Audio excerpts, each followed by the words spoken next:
Well, we need to have a little bit of a conversation about the old brown dog here, little Cora Joe. If you guys tuned into the last Cora update, you guys got a glimpse at to where she was in her training process, some of the things that we were doing well and some of the things that we were struggling with.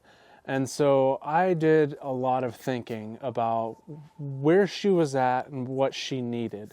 We'd been working on just the basic fundamentals of the retrieve over the past 8 months. I took a pause on all the training I was going through with the Cornerstone program to solidify a lot of the basics and to resolve the bolting issue that we had been having. The root of the problem with my dog in particular is that she knew that I wasn't able to give her an effective correction at a distance. After doing some thinking, I ended up last week, or was it 2 weeks ago, something like that, purchasing an e-collar for Cora. I was never pro-collar and I was never anti-collar. I viewed the collar as kind of my last resort when training my dog. The reason why I waited so long to put an e-collar on my dog is because I wanted to do it without needing to have a piece of technology involved between the relationship between me and my dog.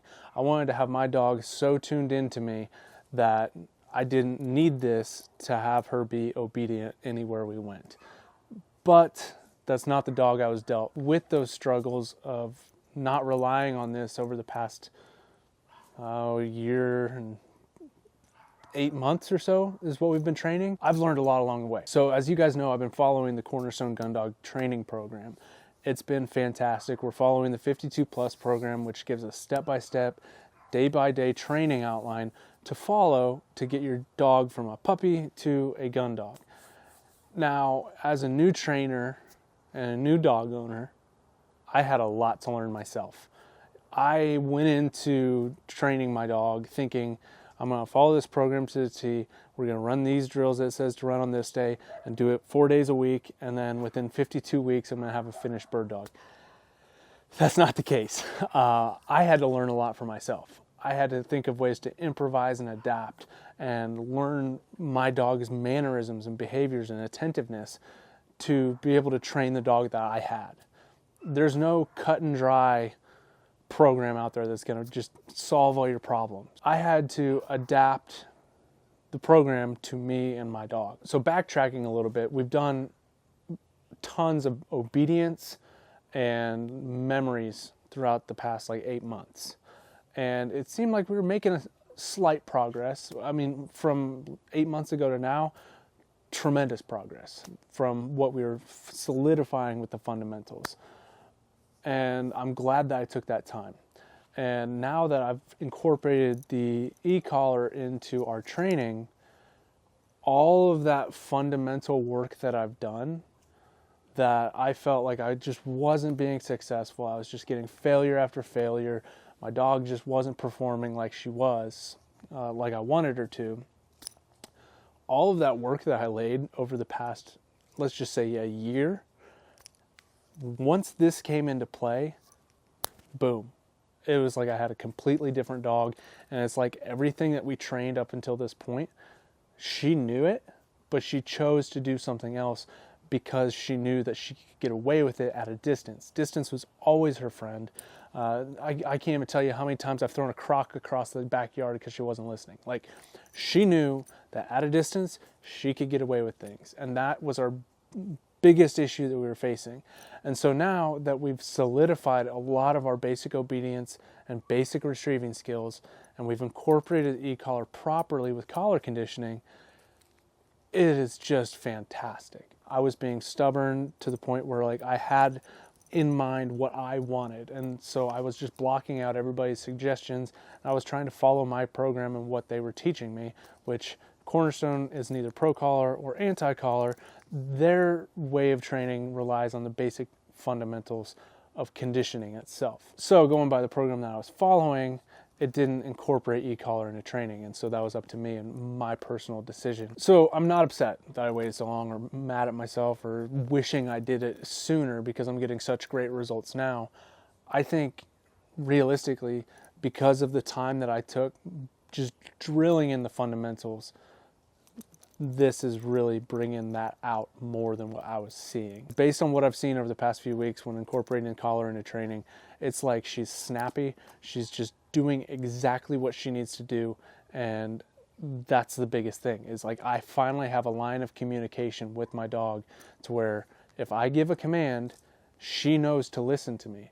Where previously she knew that she could get away with blowing me off and going to sniff some rocks out there in the corner. Like now we just have a much better line of communication, and that's exactly what we needed. So the reasons why I waited so long to do this was, one, I wanted to be able to have that relationship with my dog to not need this, but in my case with my dog, this has become a very valuable training tool.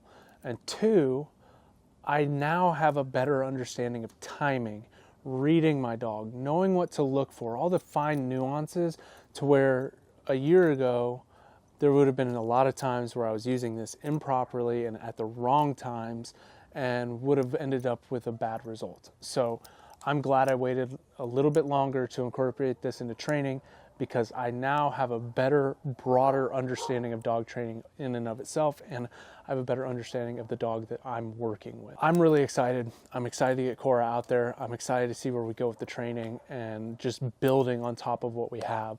So we're gonna hit the field and show you guys where we're at currently. We've got some decoys in the water here, and we're gonna just run Cora through some just basic watermarks and show you guys what she's doing, and I'll kind of show you what we did with the collar conditioning and how that all worked, and give you guys kind of just a little glimpses to what we've been up to. So I guess we'll start with what we've been doing with the collar conditioning work. I've basically been using this and this at the same time. So then we're correlating this is the same thing as a tug on the lead. So we've just been running through basic obedience, like heel. Like I didn't even bump her there, but like if we're heeling, heel. Give her a little nick as a tug. Heel, heel.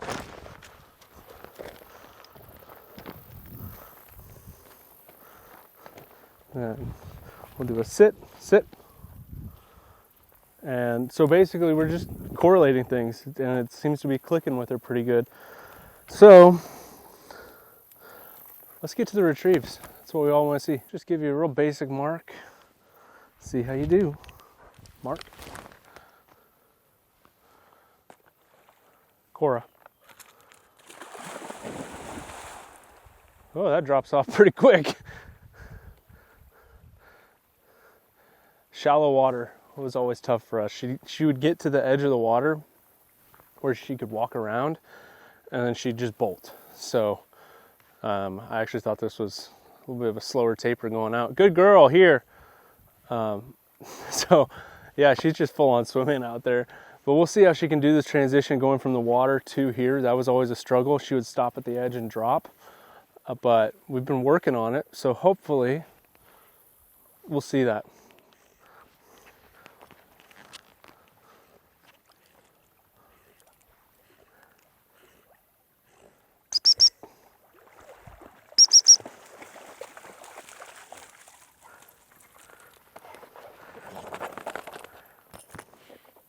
Perfect. Just like we should do it. Good job, buddy. Big win. Mark.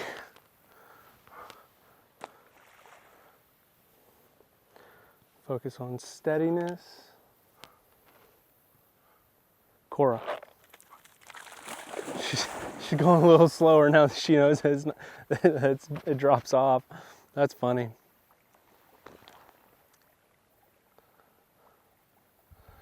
Swim, little brown dog, swim. Atta girl.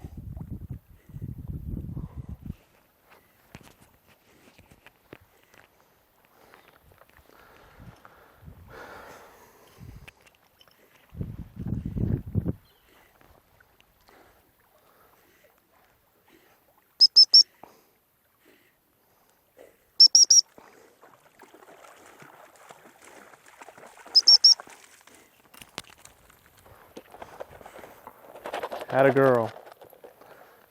We can just do that like clockwork all the time now, huh?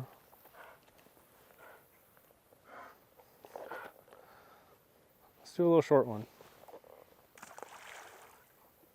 Cora.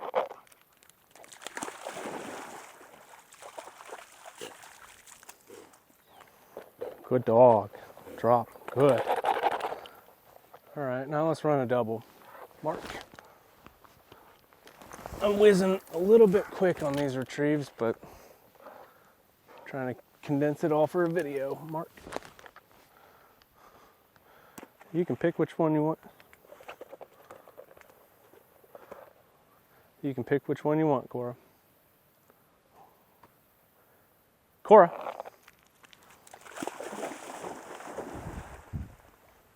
She wants the one that looks like a duck. Maybe? No? We're gonna go to the close one first. Let's see if she comes swimming back around. There we go. Perfect.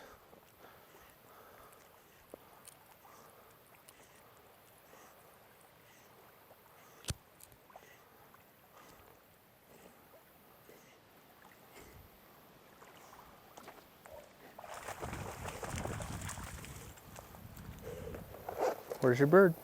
Where's your bird? Cora.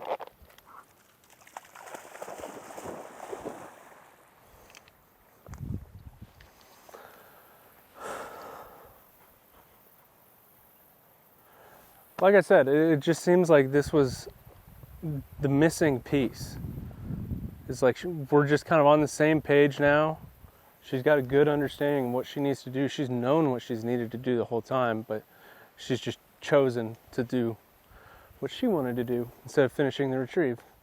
She's got a weird hold on that one, but maybe we'll get a delivery. Maybe she'll drop it and readjust. We'll find out.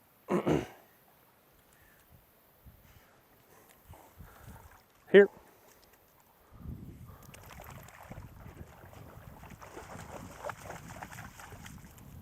Had a girl. Good dog. It's just so crazy to think that it was just having that form of communication to where we were able to be on the same page to be able to get the results that we're looking for. Being able to make effective corrections and being able to communicate with my dog effectively. That's kind of a little update with Cora here.